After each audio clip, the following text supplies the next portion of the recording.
ఆషాఢ మాసం తొలి ఆదివారం కావటంతో అమ్మవారి ఆలయాలు కిటకిటలాడాయి. కాకినాడ జిల్లా తునిలో తలుపులమ్మ ఆలయానికి భక్తులు పోటెత్తారు. అమ్మవారిని దర్శించుకునేందుకు బారులు తీరారు. మట్టి గాజులతో తలుపులమ్మలను ప్రత్యేకంగా అలంకరించారు.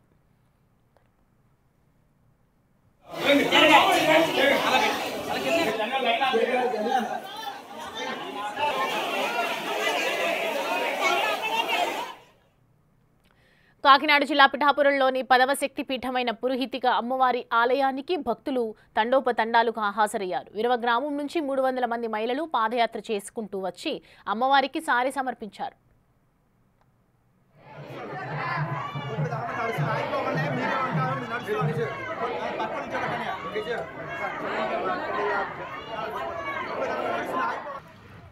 భద్రాద్రి కొత్తగూడెం జిల్లాలోని గుర్రాల చెరువు గ్రామంలో ఆషాఢం బోనాలు సంబరంగా జరిగాయి.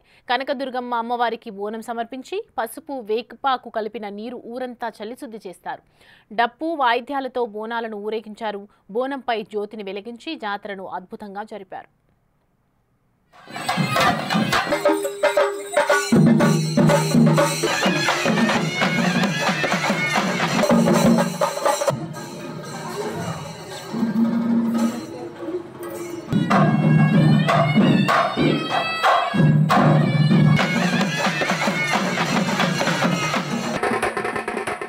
మేడ్చల్ జిల్లాలో బోనాల ఉత్సవం ఘనంగా నిర్వహించారు. డప్పు చప్పుళ్ళు నృత్యాలతో ఊరేగింపుగా బోనాలను తీసుకెళ్లి ఏడుగుళ్ల వద్ద అమ్మవారికి సమర్పించారు. బోనాలతో పాటు ఓడిబియ్యాన్ని సమర్పించారు.